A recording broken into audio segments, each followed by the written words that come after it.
I'm 29 years old, and recently my mom called me after nearly 5 years of no contact. She told me my help was needed because my sister Melissa and her husband had just experienced something terrible. Some background. Melissa, who is 27, is now married to a man who was once supposed to be my husband. His name is Lucas, and we had been together since college. Lucas proposed to me after almost 5 years of dating, and he threw a surprise party for us on the night of our engagement. I was overjoyed until around 11 p.m., when I went into the backyard for better phone reception and caught Lucas and Melissa kissing passionately. They were so into each other that at first, they didn't even notice me standing there in shock.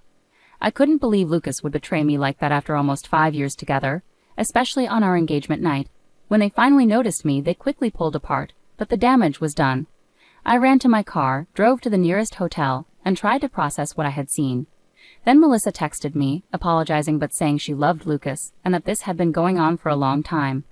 I was in my hotel room when I got that text, and it broke me down completely. Shortly after Melissa, Lucas texted me with a similar message.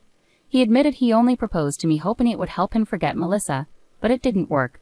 He said their love was undeniable and he saw me as a temporary distraction. It was devastating to hear. I stayed in the hotel for a few days, trying to gather myself and convince myself it was all a bad dream. After almost 4 days, I went home because I needed to sort things out and get back to work.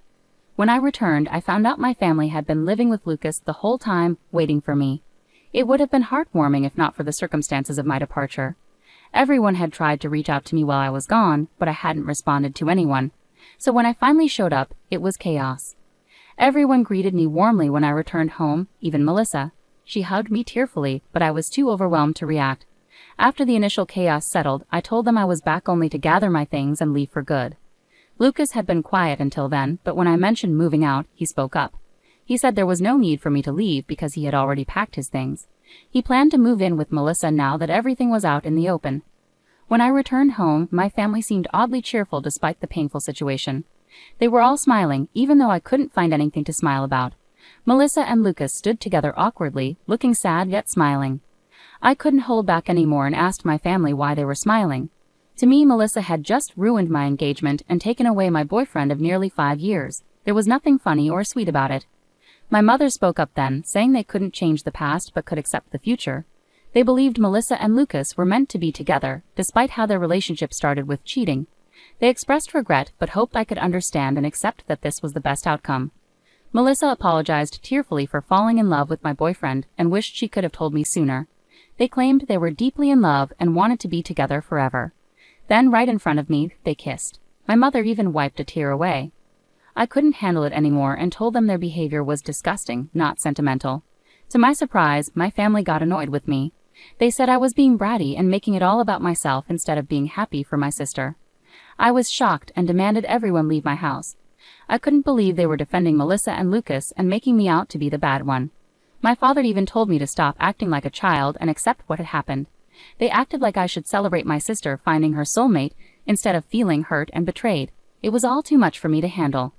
So I decided to forget it all. I went into my room, packed a few things, and left without saying a word or listening to their pleas. They called after me, asking me to stay, but I had nothing more to say.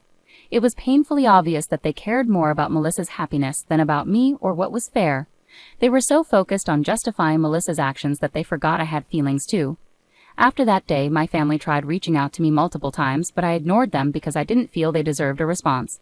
A few weeks later, I received an invitation to Melissa and Lucas's wedding, which I declined. Many of our mutual friends also declined in support of me, and some relatives distanced themselves from my family after learning how they treated me.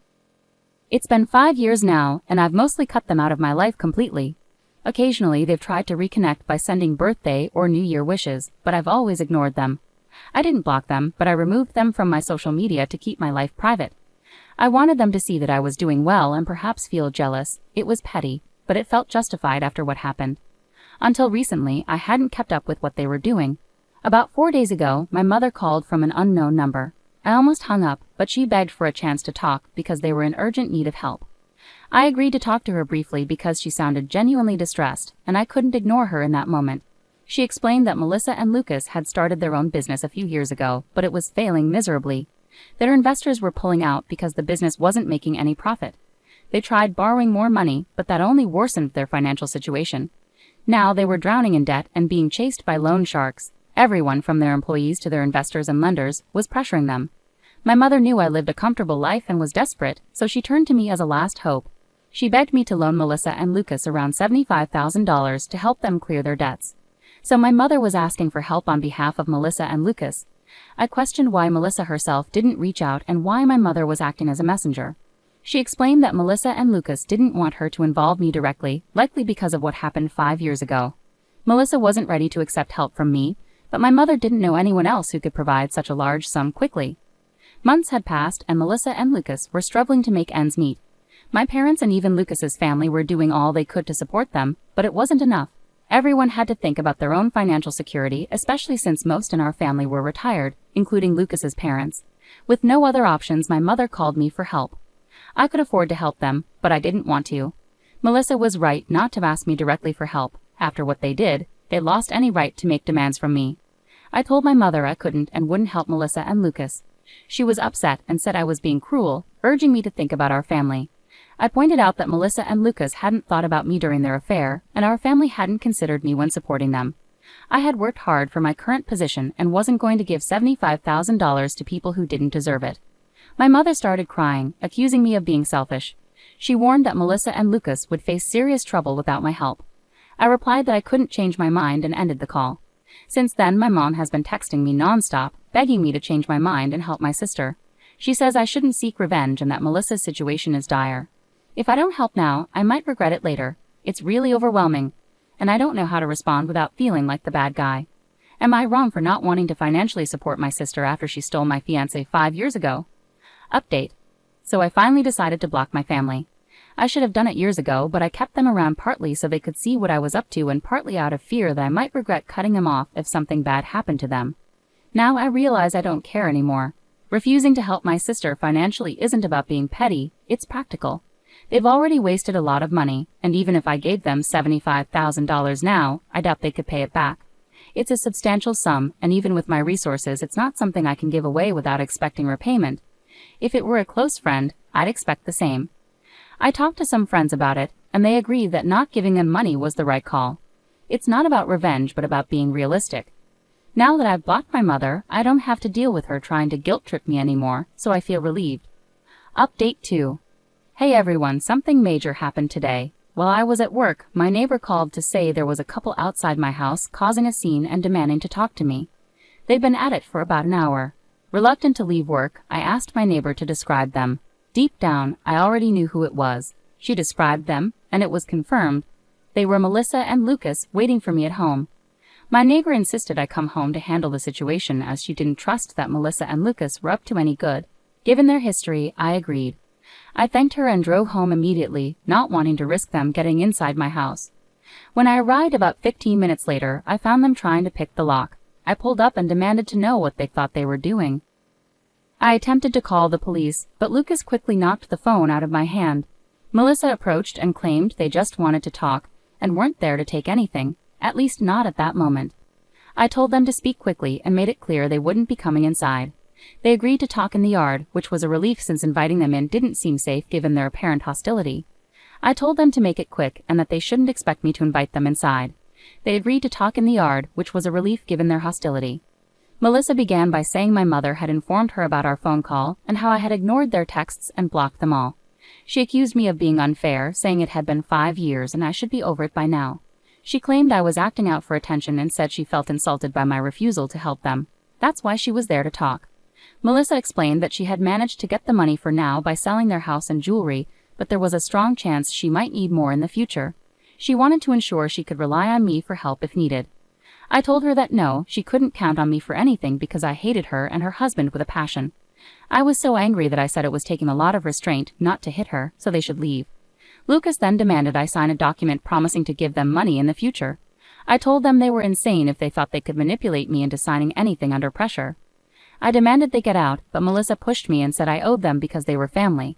I was shocked and nearly slapped her but controlled myself, knowing violence would only make things worse. Instead, I grabbed my phone from the ground, got into my car, and drove off quickly.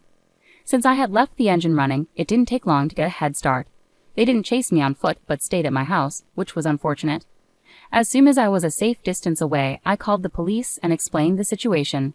I then drove back home, arriving just before the police did. Within 20 minutes, I told them everything, and they arrested Melissa and Lucas. I knew the charges weren't severe, so they'd probably get off easily, but at least they were taken away, and I didn't have to deal with them anymore. It's been a few hours and I haven't heard from anyone in my family. I expected at least one of them to try contacting me from a different number, but they haven't. Maybe they'd given up on trying to get under my skin, or they're waiting for things to calm down before reaching out again. Either way, it's been strangely quiet. Update 3. Hi everyone. So the last update was about a week ago. I had started to believe that my family would leave me alone after I called the cops on Melissa and Lucas, but I was wrong. This time it was my parents who showed up at my house, asking to speak to me. This happened yesterday, and they seemed a lot less arrogant than Melissa and Lucas, so I let them in. As soon as my mother entered the house, she started crying and apologized for taking Melissa's side over mine. My father explained that after they learned about Melissa and Lucas getting arrested and physically pushing me, they couldn't look at them the same way and decided to cut them off. My mother continued to cry while my father admitted they were wrong for siding with Melissa in the past when I was the real victim. I told them that while I appreciated their apology and them finally coming to their senses, it was too little, too late. I was now used to living my life on my own terms and didn't want to go back to putting my family before myself. So even though I appreciated their visit and apology, I couldn't promise to work on our relationship. I felt there was no point in trying to salvage something that was already ruined, even if it was with my parents. They tried to convince me that we could fix things if we wanted to, but that was the problem. I didn't want to anymore. I just wanted to be by myself. I told them I respected their efforts, but I was done. They seemed a bit disappointed, but eventually they left and asked if I could at least unblock them so we could keep in touch. I have unblocked my parents, which feels weird, but that's it.